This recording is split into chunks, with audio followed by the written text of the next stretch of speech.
Welcome back to Meeting Government's Mobile Mission, sponsored by MobileIron, on federalnewsradio.com and 1500 AM. I'm your host, Jason Fornicola, and my guest today is Sean Frazier, the Chief Technology Evangelist for MobileIron's public sector practice. Sean, this segment is dedicated to applications, which is the foundation of what we're here to talk about today around mobility. Talk to me about how applications shape the future of not only the enterprise, but the public space. So I think that this is probably the most important thing that is often overlooked in mobility is it's really less about the device as much as we all love our iPhones. I talked about earlier about how really that platform didn't take off until the App Store was invented, and all of a sudden all these, basically kids and anyone can develop applications, put them into the App Store, not only monetize that, but make the platform more valuable. So I think this is really where enterprise and particularly public sector and folks in the public sector, there are some people who are thought leaders in this, or some people are still kind of waiting to see what they do with mobile apps. But this is the importance that drives the platform, making the platform more usable for the end user, giving them the apps that they need so they can do whatever they need to do on their phone, and they don't have to think, oh, I got to go back to my desktop to do these 10 things, but I can do this one thing on email on the device. It can't be that way. It's got to be, I can do all 11 things on this device. And to your point, I think from what we were talking about on the security piece, when you lose your phone, everyone's done it at least once probably, right? You get a new phone, plug it in, put in your information, and everything you had is there, right? It's you can get all of your things back that you need to get back as long as you are connected to your applications. Right, and that's again one of the benefits of the way that the mobility platforms have played out is there was a lot of attention to how this worked for consumers in the beginning, where you don't want to put any undue burden on the consumer for how they recover different things and back different things up. I mean, we've always lived in this. We've done IT for many years, where that was always the concern, right? Your laptop fried or your desktop fried, and did you have a backup? Probably not. Maybe you had one, maybe it was 2 weeks old. Mobility has kind of forced this kind of constant updating of applications and content and data because that's the environment that it's lived in. So it's again, the paradigm shift on the application side is that it's constantly there. And oh, by the way, as I mentioned earlier, the phone is the natural tether and a natural endpoint for the cloud. So a lot of these things are just existing in the cloud. And cloud, for the most part, is just someone else's computer. So even in the public sector, cloud could be something I manage and own or someone else manages and owns. Let's talk about the differences and similarities between how applications are addressed in the public space and in the private space. So I think the challenge with applications is that there are a couple ways that you can build them and deal with them. You can have, and this is kind of one of the areas I think where some folks in the public sector have kind of stalled a little bit, where they feel like, well, a lot of our applications are web-based, so if I give folks a mobile browser and they can browse that application on the mobile browser, then that's good enough and I'm done. The challenge with that is that it looks great on the 21-inch screen, doesn't look so good on a 4-inch screen. So you can't just take a web app and say, it's mobile. So the middle of the spectrum is, okay, this concept of hybrid apps, where there's a little bit of web, but there's a little bit of stuff that lives on the device to make it more like a native experience. The challenge on the security side is, how much data do I store on the device? So if I lose that device in a cab, do I care? Is there anything on it that I care about? Whereas it's a web app, I probably don't. If it's a hybrid app, probably don't.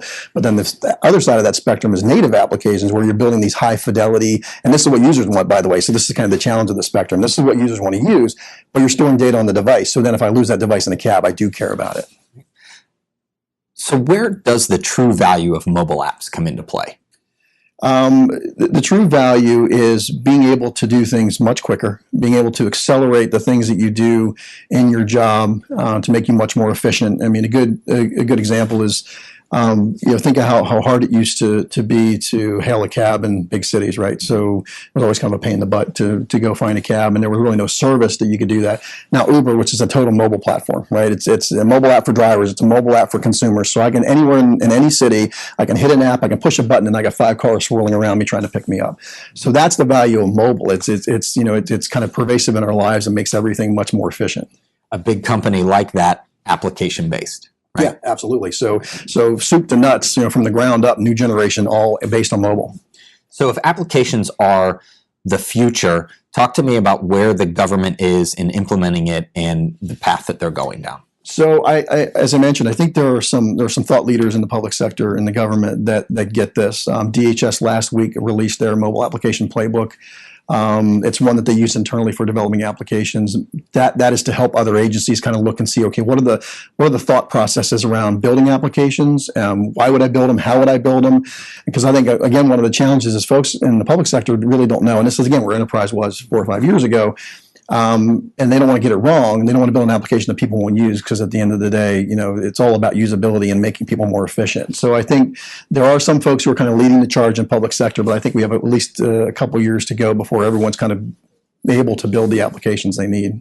Do you see the future with applications being internally built or off the shelf, or a combination of both? I think everything, and this is no different than IT in general, I think everything is a build versus buy decision. So there are tons of apps that are very useful in the public app store, commercial apps. So it depends on what you want to do. I mean, if you want to share content, would you go build a content tool, or would you use Dropbox or Box or something from a technology company like MobileIron to deliver content?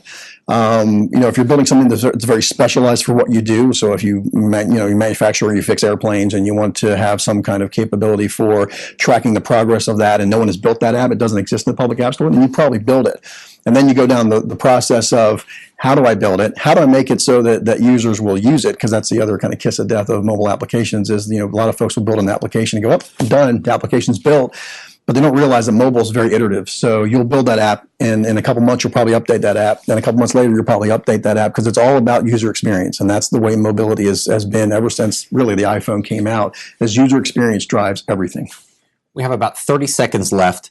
When you look into your crystal ball, where does mobile take us 10 years from today? So 10 years is a long way. I mean, you figure mobile's like dog years. Mm-hmm. So 6 months in mobile is like 2 years in old IT terms. So I think that 10 years out is hard to say, but probably 2 to 5 years out, I could say comfortably that, IoT will become less of IoT and more of just about endpoints. So mobile's a part of that, as I mentioned, subset earlier. I think we won't live in an area where we have desktops anymore. Obviously, kind of the cloud of everything kind of going into the cloud is already happening. That's the natural data source for mobility. But I think that the platforms will change a little bit, because right now, it's kind of sad to say, but you look at the iPhone, it's kind of a dated platform because it's been around since 2007. So I think some of the platforms will have to change a little bit. I don't know exactly what that will look like, but I know it won't be old school. It'll be more akin to what mobile is. And I think that's one of the great things that Microsoft has done is really kind of recognize that and change their entire company around that. And as a guy who's used Microsoft for a long time, that was a fundamental shift for them. A good conversation today, and something we will certainly be keeping our eyes on in the years ahead. I'd like to thank my guest today, Sean Fraser. He's the Chief Technology Evangelist for MobileIron's public sector practice. I'm your host, Jason Fornicola. For more on this discussion, visit federalnewsradio.com and search MobileIron. On behalf of MobileIron, thank you for joining us. A link to the archive session will be sent to you shortly. If you requested a training certificate, you will also receive an email with download instructions after the webinar. This concludes our discussion. Thank you.